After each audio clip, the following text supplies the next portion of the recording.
This is the A to Z podcast. Expert insights on leadership, business, real estate, investing, and growth. One of the most stressful thing for many people, whether individuals, families, or employees, is finance. It's stressful. It takes them away from so many important things because finance stress them out.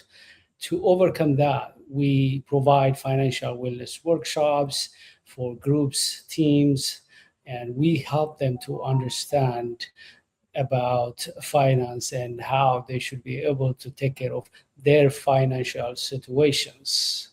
And if you are interested, you could reach out and we can provide that free workshop to your team, to your group, to your association or church. We also provide free financial needs analysis using our up to date, robust software to help people to understand where their financial situation is and how to prepare for their retirement and so on and so forth. Today, I'm not talking about that. You can reach out if you need any help or if you want to take advantage of these two complementary offers. Today, what I'm going to do is I'm going to share with you 3 mistakes other people told me that you should not repeat. If you remember last time, that was my turn. I shared 3 financial mistakes that I have done. I wish somebody told me 20 years ago. Today is about my conversations. Through these conversations with people, real people, friends, colleagues, and prospects, I hear these mistakes and I want to share with you so that you don't make the same mistake. The first mistake that I have heard so many mistakes, but I want to share 3. So the first one, it was about someone. He purchased the stock of the company he was working for, and the company was matching some of their stocks, and he had sizable stock with that company. He left that company, but he never changed his address. For many years, he lived in that place, so it was not a big issue. But when he left that city where the company was and he moved to another state, he didn't change his address with the wealth management company his investment was. And as a result, what happened was that the wealth management company, there is a policy where if somebody is not responding to them after certain days, they have to liquidate everything and send the cash, the check to the state, especially in the state where he was, there was that requirement. They cannot just keep somebody's portfolio if the client is not interacting with them. After certain days, they have to liquidate it, send the money to the state.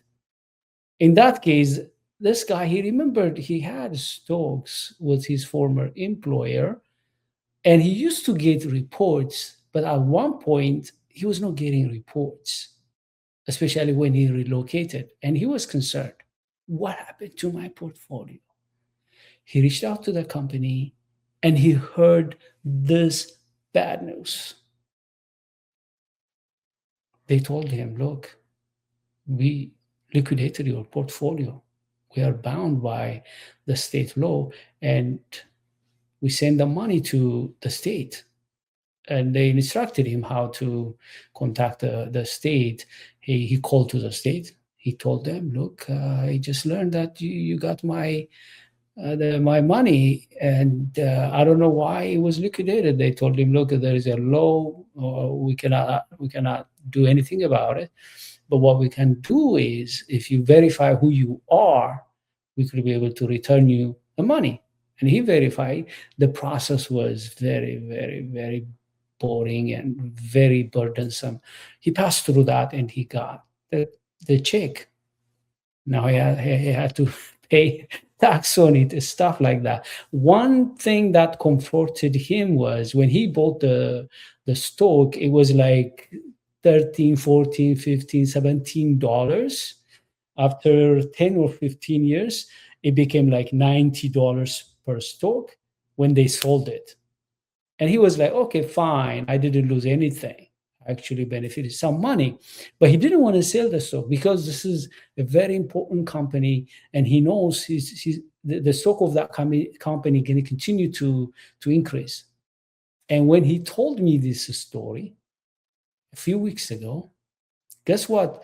The price of that stock over $1,000. Now you can imagine how much he would have doubled his money if he still has these stocks in his portfolio. One mistake, he didn't change the address and he was not communicating with the wealth management company, and his portfolio was liquidated. And now the stock, when it was sold, was $90 or something. Now how much? Over $1,000. We're talking about tens and hundreds of $1,000 loss because of that one mistake. And his lesson was, if I was working with a financial professional like you, and if you were the one helping me on this portfolio, I wouldn't have that kind of crisis. I wouldn't have lost that money, and I wouldn't have mind to pay you. Of course, that was private conversation. It may not be the same for you. I'm not saying you should do that, but he learned that lesson. I shouldn't have left my investment efforts to myself because he didn't know the law and he missed that, and here he is. The second mistake I want to share, it was about someone. He was in his 20 when he joined a company, and the company had group life insurance. He didn't pay attention. He was 20, 30s. After working for decades for that company, when he was like 55, he was let go. He had two options he didn't know. One option was to make it portable. Another one to convert that life insurance. He didn't know. And that company had a rule. You have to do these transfers within 30 to 60 days. He didn't know the regulation, and he didn't know what he could have done with his life insurance with the company. And he was just trying to get personal insurance, life insurance for himself and for his family. And guess what? By that age, when he went there, he had to take health exam.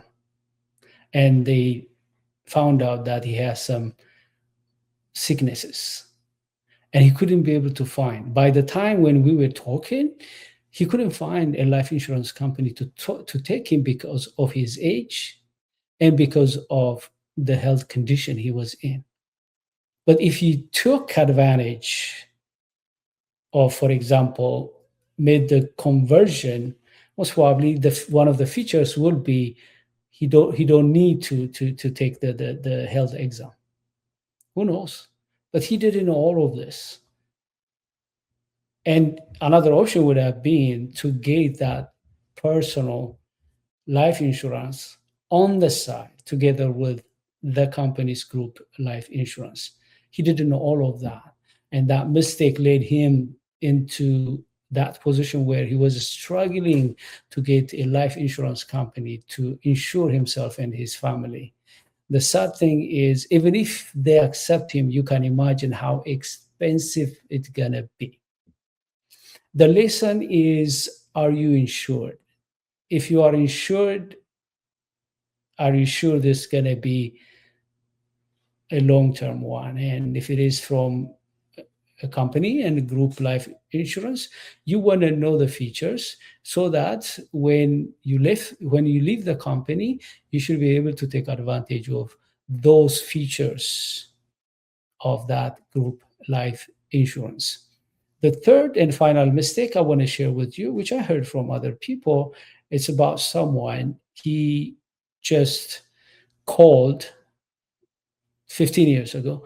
he called directly to one of the wealth management firms and he opened his IRA by himself, no load, because when you invest yourself, you don't need to pay sales charge. Most sales charge, they could be from 3 to 5, maximum 8. You don't see that kind of. Most of them they are 3 to 5 kind of sales charged. So he didn't want to get personal attention. He didn't want to get, for example, professionals like myself to help him choose the right investment vehicles, the right fund to invest it. He could avoid the sales charge, the commission, and he didn't need to pay any fee. He invested.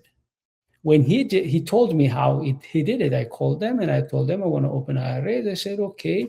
And where do you want to invest your IRA? Domestic, international, this fund, that sector. He didn't know because he's not a professional financially. So he didn't know which one to choose. He said, just pick one for me. And this person picked for him. Remember, this is the front desk person. They may have the license, but they may not be well educated. And also they don't know this person. And within the legal bound, there is nothing wrong they did. They just put that money into a fund. After 10 years, he meets a financial advisor and he told him his situation. And he asked him to give him the report. He gave him the report, looked at the report, and he was like, my gosh, you barely make money. Most of the returns, they are paying running costs of the fund, and your money is not growing. And they said, what do I do? He told him, okay, I can find another fund, better fund that returns better based on your situation, and I can help you roll over to another fund. And fortunately, there is a family fund within that, the same firm, but better returning fund, so that he doesn't have any additional charge. And he rolled it over. Within 7 years, he told me, within 7 years, the money doubled because it's possible. It's possible. I'm not saying always works because this is an educational session. If you put the money and if it returns 12%, what does that mean? That money doubles every 6 years. His money doubled. The anger he had, the regret he had was, if I knew this 15 years ago, I would have doubled my money at least twice. He didn't do that. A costly mistake. He was trying to save money, to do a no load, do it himself, but he didn't do it right. And because of that, he paid a lot of money, bigger and higher than that sales charge, one-time sales charge.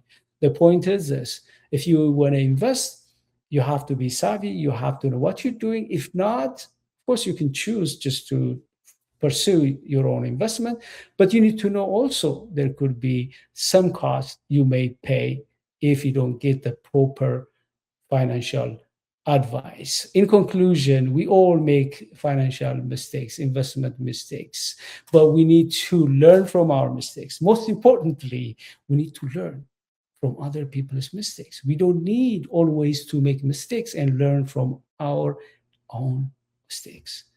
Why not learn from other people and not do them so that we're not paying cost? We're not hurting ourselves, our family.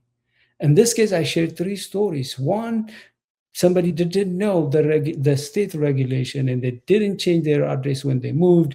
The company, the firm communicated with them. They didn't hear from them for a certain period of time. They were obligated to liquidate that. And because of that, he lost tens of hundreds of $1,000s because when they sold it, it was like $90 per share. Today, that the same stock is like more than $1,500 per share. You can see the difference, huge difference.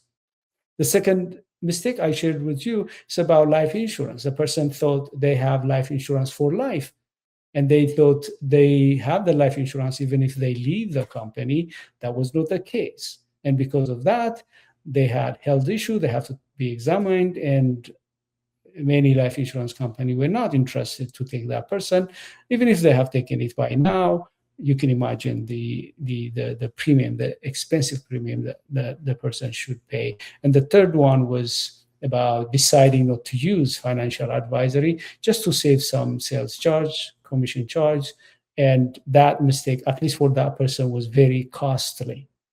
Of course, everything I'm sharing with you, these are stories that I have heard, and they may not apply to you. And also, the decision they made to correct them may not apply to you. You are unique, and your situation is different. And if you have already a financial advisor, talk to them about these things. If you don't have, find a financial advisor and make sure that you are clear about your options.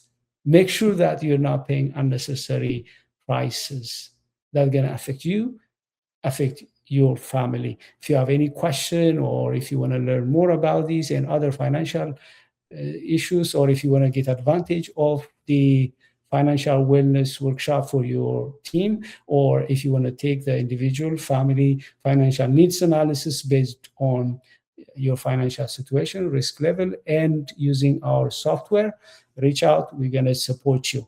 Thank you for watching. And until I see you next time, enjoy the weekend and bye-bye.